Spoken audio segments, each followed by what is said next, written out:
इस चर्चा में भाग ले रहे बेहद ही खास दो मेहमान, आपका परिचय उनसे करा देते हैं। हमारे साथ विदेश मामलों के जानकार डॉक्टर मोहम्मद अमीन और रक्षा विशेषज्ञ रिटायर्ड मेजर मोहम्मद अली शाह जुड़ रहे हैं। बहुत स्वागत है आप दोनों का जनतंत्र टीवी पर और आप दोनों को मेरा नमस्कार।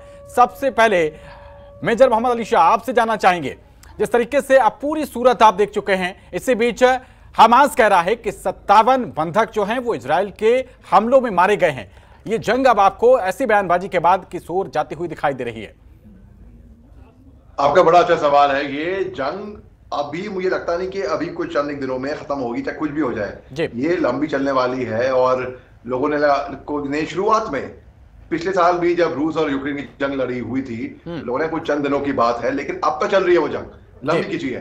देखिए, जो जंग तकरीबन 100 साल तक चलती आती है, इजराइल फिलिस्तीन की जो है, वो हमास अब आ गया, कुछ पड़ा रास्ते में। 7 अक्टूबर को हमास, जो कि कई यूएन ने बल्कि इनको आतंकवादी, उग्रवादी, बैंड आउटफिट, टेररिस्ट का दर्जा दे रखा है, ये आके बेरहमी से कत्लेआम करते हैं। इजराइल को गुस्सा आता है। इजराइल अब देखिए तबातोड़ हमले हो रहे हैं और गाजा पट्टी में 10,000 करीब मौतें हो चुकी हैं बेकसूर निर्दोष लोगों की, महिलाओं की, बच्चों की, बुजुर्गों की, बल्कि इंसानों की मैं कहूंगा। आप देखिए, तो ये इतना ज्यादा इजराइल गुस्से में आ गया है या वो चाहता है कि वो गाजा पट्टी को खत्म कर दे ना। देखिए, इजराइल का मकसद होगा हमास का खात्मा करना, लेकिन हमें ये समझना होगा हमास जहां के तकरीबन 40,000 लड़ाके उनके माने जाते हैं, इनमें कई सारी ब्रिगेड्स भी हैं, जैसे कि इनकी मुजाहिद ब्रिगेड अलग हो जाएगी, इनकी एक फाइटिंग ब्रिगेड अलग है। इस तरीके से पूरी ऑर्गेनाइज्ड, एक तरीके से इन्हें फाइटर को ऑर्गेनाइज तरीके से कर रखा है। इनको अंतरराष्ट्रीय अलग अलग मुल्कों से सपोर्ट भी आता है। उनके लीडरान, उनके जनरल, उनके डायरेक्टर, उनके डिसीजन मेकर तो बाहर बैठे हुए हैं, वो गाजा पट्टी में नहीं है, वो कतर जैसे अन्य देशों में है। अब उनकी आइडियोलॉजी कैसे खत्म करेंगे? आइडियोलॉजी खत्म तो नहीं कर पाएंगे।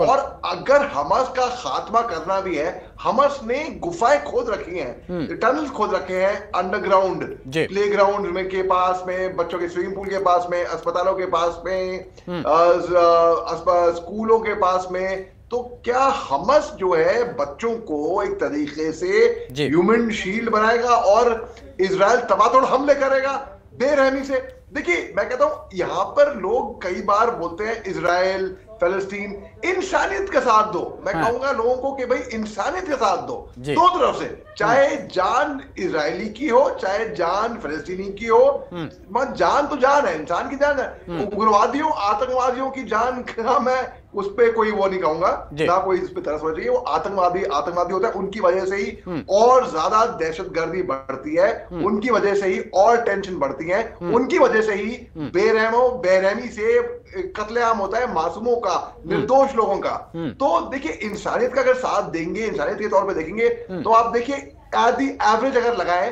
तो रोजाना करीब 160 बच्चे कम से कम गाजा पट्टी में मर रहे हैं। अब नॉर्थ गाजा को खाली करने के लिए इजराइल ने बोला साउथ गाजा में जो आएगा उसको ह्यूमैनिटेरियन एड, मरहम पट्टी, राशन पानी, ये सब मिलेगा वहां पे। तो नॉर्थ गाजा से खाली कर दे। अगर आप देखिए आंकड़े भी शुरुआत में खाली होने शुरू हुए, 2000 लोग निकले संडे को, मंडे को निकले 5000 लोग, इस तरीके से संख्या बढ़ी रही है। तो नॉर्थ गाजा खाली तो हो जाएगा, मगर बात ऐसी है जो लोग बेकसूर हैं, उनकी क्या गलती है? उनकी कोई गलती नहीं है, वो तो तबातोड़ हमलों में माने जा रहे हैं। आप देखिए जिस तरीके से बर्बाद हो गया, तबाह हो गया है, वहां पे कुछ नहीं बचा। रातों रात किसी को घर से बेघर कर देना ये बहुत बड़ा गुनाह है। तो चाहे जान किसी की भी हो, घर किसी का भी हो, लेकिन चाहे कोई नेशनैलिटी कुछ भी हो, लेकिन ये जंग इंटरनेशनल कम्युनिटी को मैं ये कह के समाप्त करूंगा कि ये जंग किसी भी तरह प्रेशर डाले रोकनी ही पड़ेगी, भला ही आग में घी डालने का काम कोई ना करे, जैसे कि रूस और यूक्रेन में हुआ है। और सब जानते हैं कि आग में घी डालने का काम वहां पर किसने करा है। यहां पे हर किसी भी कीमत पे ये जंग रुकनी ही चाहिए। दुआ करिए। बिल्कुल मेजर साहब, आप जिक्र कर रहे थे आग में घी नहीं डालना चाहिए किसी को, लेकिन इसी बीच ये भी खबर आई, हमने बड़ी खबर के रूप में बताया अपने दर्शकों को, करीब 14.5 अरब डॉलर की सहायता अमेरिका दे रहा है इजराइल को। अब आप देख सकते हैं कि इजराइल कह रहा है एक तरफ कि हम आधा गाजा खाली करा लिया है और उसका कंट्रोल, वहां की सिक्योरिटी पूरा अपने पास आईडीएफ रखेगा, गाजा के लोगों को या फिर फिलिस्तीन के प्रशासन को वहां पर नहीं देगा। और एक तरफ अमेरिका यह भी कह रहा है कि गाजा पर नियंत्रण करना यह खिलाफ जाएगा। अब इसमें अमेरिका का रोल ऐसा नहीं लग रहा कि हाथी के दांत खाने की ओर हैं और दिखाने की ओर हैं। बिल्कुल, आपने बहुत सही बात करी है और आपका जवाब बिल्कुल एक्यूरेट, बिल्कुल सटीक है। बिल्कुल बिल्कुल, इसमें देखिए हाथी के दांत दिखाने के अलग, खाने के अलग, बिल्कुल वही वाला मामला है यहाँ पे। और हिपोक्रेसी का मामला मैं ये बोलूंगा। देखिए अमेरिका ने तो बिल्कुल साफ कह दिया था कि जो बाइडेन साहब पहुंचते हैं इजराइल और वो उनको जाना था अमान जॉर्डन में और वहां पे मिस्र और अन्य लीडरों से मिलना था, लेकिन उसी दिन अस्पताल पे हमला हुआ था वहां पे और 500 लोग मारे गए थे गाजा पट्टी में। तो प्रेसिडेंट बाइडेन ने उसी टाइम पे इजराइल को क्लीन चिट दे दी थी कि ये तो इजराइल ने नहीं किया है, ये एक जिहादी रॉकेट से ऐसा हुआ है जहां से मिसफायर हुई थी। जो भी हो, देखिए किसने भी किया हो, इजराइल ने बाद में एक ऑडियो भी निकाला, किसने भी किया हो, हुआ खात्मा किसका? बेगुनाहों का, मासूम लोगों का खात्मा हुआ इसमें, वो उनका कत्लेआम हुआ। तो यही इसी तरीके से अमेरिका जो है, अगर अमेरिका कर दे तो कोई कुछ नहीं कहेगा, मगर अगर रूस कर दे यूक्रेन पे, पुतिन युद्ध का अपराधी कहलाएंगे। अगर पुतिन उस टाइम पे युद्ध अपराधी कहलाएंगे तो यहां पर क्या हो रहा है? यहाँ पे तो गाजा पट्टी में बहुत से लोग, निर्दोष लोग मारे जा रहे हैं ना। जो हमास ने किया 7 तारीख को बहुत ही गलत था, उसकी निंदा ही नहीं, उसका स्ट्रिक्ट एक्शन भी होना चाहिए और पूरा हक बनता है इजराइल को हमास को खत्म कर दे, बिल्कुल खाक कर दे, बिल्कुल, इसमें कोई शक की बात नहीं है। लेकिन बेकसूरों का क्या, जो वहां पे मारे जा रहे हैं, तो इसमें बिल्कुल आपने घी आग में घी डालने का काम अमेरिका करती है, इसकी हिस्ट्री रही है। मगर अमेरिका, मैं इसमें ये बोलकर समाप्त करूंगा कि देखिए अमेरिका का भी कोई भरोसा नहीं है। आज खड़ी है किसी के साथ, कुछ गारंटी नहीं है कि उसके साथ कल खड़ी होगी। आप देखिए ईरान के साथ किया, पाकिस्तान के साथ किया, कब किसका हाथ छोड़ दे अमेरिका, कोई गारंटी नहीं है 100%। मेजर साहब, आपने देखा किस तरीके से आईडीएफ जो है वो अपना एक ह्यूमैनिटेरियन ग्राउंड भी लेकर सामने चल रहा है। जिस तरीके से यूएन में तमाम एंटोनियो गुटेरेस हैं, उनकी तरफ से बार बार टिप्पणी आती रहती है, वो बता चुके हैं कि नर्क बना के रख दिया गया है। क्या इसको लेकर अब इजराइल की जो पॉलिसी है वो बदल रही है? क्योंकि नेतन्याहू की तरफ से भी बयान सामने आया कि अगर इस तरीके की चीजें आती हैं तो हम 3-4 घंटे के लिए एक छोटा सा स्टॉप ले सकते हैं, लेकिन इसको युद्ध विराम नहीं कहा जाएगा। मेजर साहब जी, आपने बिल्कुल सही कहा। नेतन्याहू ने तो बिल्कुल क्लियर कर दिया था कि हम सीज फायर नहीं होगा। तो अमेरिका भी प्रेशर डाल रही थी, बल्कि एंथनी ब्लिंकन आ जाए, चाहे यूएन से रिप्रेजेंटेटिव आ जाए, इजराइल का स्टैंड बहुत क्लियर था कि युद्ध विराम नहीं होगा, सीज फायर नहीं होगा। आप देखिए जहां पे तबातोड़ हमले, लोग बेगुनाह मासूम वहां से घर उनके बर्बाद हो रहे हैं, वहीं पे कहते हैं साउथ गाजा आ जाओ, साउथ गाजा पे आपको ह्यूमैनिटेरियन एड मिलेगी। अरे मारो भी और आप मरम पट्टी भी करो बाद में, तो मार क्यों रहे हो? बेसिकली नॉर्थ गाजा खाली करने का, चाहे हमलों से करे, चाहे नॉर्थ गाजा में, साउथ गाजा में आके वहां पे ब्रेड दिखाएं, ह्यूमैनिटेरियन एड दिखाएं, तो बस यही होता है। और इसमें बहुत अफसोस की बात है कि दुनिया भी बट रही है और दुनिया इसको एक बदकिस्मती से कई लोग इसको क्रिकेट मैच की तरह देख रहे हैं। यहाँ पे फलस्तीन का झंडा, यहाँ पे इजराइल का झंडा, और अरे इंसानियत का झंडा तो कोई लगा रहा, इंसानियत का झंडा लगाते हुए मैं किसी को देखा नहीं, किसी को देखा नहीं कि कोई बात करे कि इंसानियत के बारे में बात करे ना, कि दोनों तरफ से खात्मा हुए हैं, बेगुनाह मासूमों की जाने गई हैं। ज्यादा कम की मैं बात नहीं करूंगा, ज्यादा कम तो अलग बात है, गई है। एक मासूम की जान भी जाना बहुत बड़ी बात होती है। यहाँ पे ऐसा आम बात हो गई है, वहां पे बदकिस्मत, दिल रोता है जो तस्वीरें वहां से निकल के आती हैं, जो बेरहमी से हमस ने किया, वो तो रूह को कमा देने वाली बात होती है, बिल्कुल रूह कांप जाती है। देखिए कि क्या दरिंदगी हो रही है यहाँ पे, ठीक है। और हमस ने आतंकवादी हमले करे, इसमें तो कोई शक की बात नहीं है। इजरायली आर्मी तो कम से कम एक मैच्योर आर्मी है, प्रोफेशनल आर्मी है वो, और कोई भी प्रोफेशनल आर्मी किसी भी सिविलियन बेगुनाह मासूम को चोट नहीं पहुंचाना चाहेगी। लेकिन आप देखिए 10,000 के आसपास के सिविलियंस का वहां पे खात्मा हुआ है। भला ही हमास के कितने भी मार दे हो, हमास के 40,000 लड़ाके हैं और ये पूरे बटे हुए हैं डिवीजन ऑफ लेबर इस हिसाब से।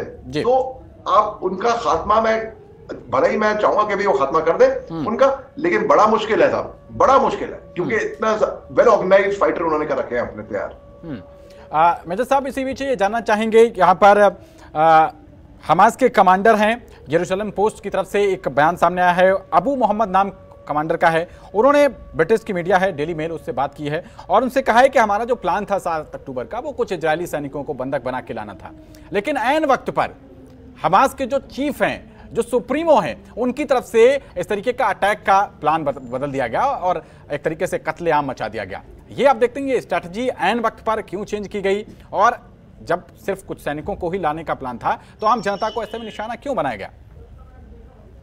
क्या वजह हो सकती है? बड़ा अच्छा सवाल है जी, आपका बहुत ही बेहद अच्छा सवाल है आपका। देखिए, बात ऐसी, अगर ऐसा उन्होंने बयान दिया है, उनका प्रोग्राम था केवल इजरायली सैनिकों को बंधक बनाना और ये प्रोग्राम बदल जाता है। जैसे मैंने आपको बताया कि 40,000 जहां पे इतनी बेतरतीब से उनके फाइटर, मैं सेना भी नहीं बोलूंगा, मैं फाइटर बोलूंगा, उनके फैले हुए हैं, तो जाहिर सी बात है, तो तू मैं कहीं ना कहीं डिफरेंट ओपिनियन, कहीं ना कहीं कोई एक सेम पेज पे 40,000 लोगों को रखना बहुत मुश्किल काम होता है। वहां पे आराम से बगावत भी हो सकती है, वहां पे बहुत कुछ हो सकता है। बिल्कुल। तो मगर जो अल्टीमेटली जो हरकत करी है वो तो टेररिस्ट घटना थी, वो तो मासूमों की जान लेना, तो मैं टेररिस्ट घटना थी 100%। तो भलाई उन्होंने प्रोग्राम बनाया था कि भाई अगर वो इजरायली सैनिकों पे ही बंधक बना रहे थे, जो उनकी थू हो रही है, जो दुनिया निंदा कर रही है, शायद इतनी ज्यादा निंदा नहीं होती, क्योंकि अगर वो मैन टू मैन केवल सैनिक टू सैनिक ही रखते तो अलग बात थी। उनके अगर सुप्रीमो कमांडर ने बोला कि ऐसे से करो, रेव पार्टी चल रही थी, रेव पार्टी में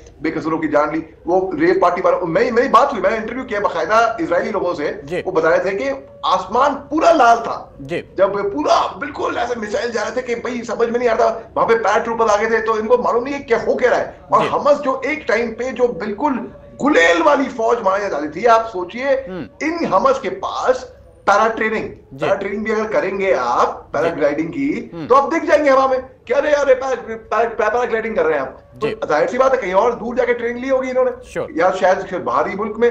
अच्छा, इतने सारे रॉकेट इकट्ठा करे, मैं आपको एक लॉजिकली एक बात समझाता हूं। देखिए, कहा जाता है 5,000, 6,000, 7,000 कितने भी रॉकेट दागे हो गए उन्होंने कुछ चंद एक मिनट में, और उनका इजराइल के पास आयरन डोम सिस्टम है जो कि हाईटेक टेक्नोलॉजी में है। आयरन डोम सिस्टम क्यों फेल हो गया? मैं नहीं कहता वो आयरन डोम सिस्टम फेल नहीं हुआ क्या था, मेरी बात हुई थी इजरायली लोगों से, मेरे यूट्यूब चैनल पे है उनका इंटरव्यू।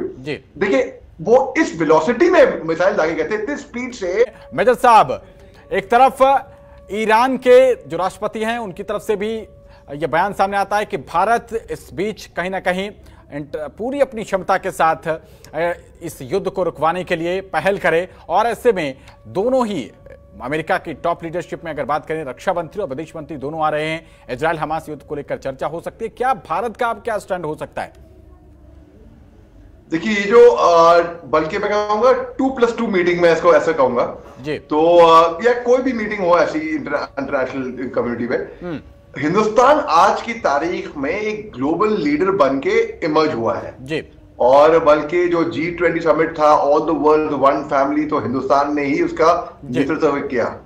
तो हिंदुस्तान बल्कि बहुत ही, चाहे रूस और यूक्रेन की युद्ध हो, आप देखिए बीच में सीज फायर हुआ था, हिंदुस्तान के कहने पे सीज फायर कभी युद्ध में होता नहीं है कहीं पे भी, युद्ध विराम हुआ था, एक ह्यूमैनिटेरियन कॉरिडोर हमने बड़े सक्सेसफुली ऑपरेशन गंगा चलाया था। उसी तरीके से हिंदुस्तान की जो डिप्लोमेसी है, जो फॉरेन पॉलिसी है, वो अव्वल दर्जे की मैं कहूंगा, और बहुत ही अच्छा स्टैंड लेने वाली है। तो बहुत ही अच्छा इसमें हिंदुस्तान एक स्टैंड बहुत अच्छा ले सकता है और सलाह दे सकता है, और हिंदुस्तान की इतनी इज्जत है आज की तारीख में ग्लोबल कम्युनिटी में कि हिंदुस्तान की बात पक्का मानी जाएगी, ऐसा मुझे लगता है। तो इस मीटिंग से काफी आगे फायदा होने वाला है। ठीक है, मेजर मोहम्मद अली शाह, आप हमारे साथ जुड़े और इतनी महत्वपूर्ण चर्चा में शामिल हुए, बहुत शुक्रिया आपका।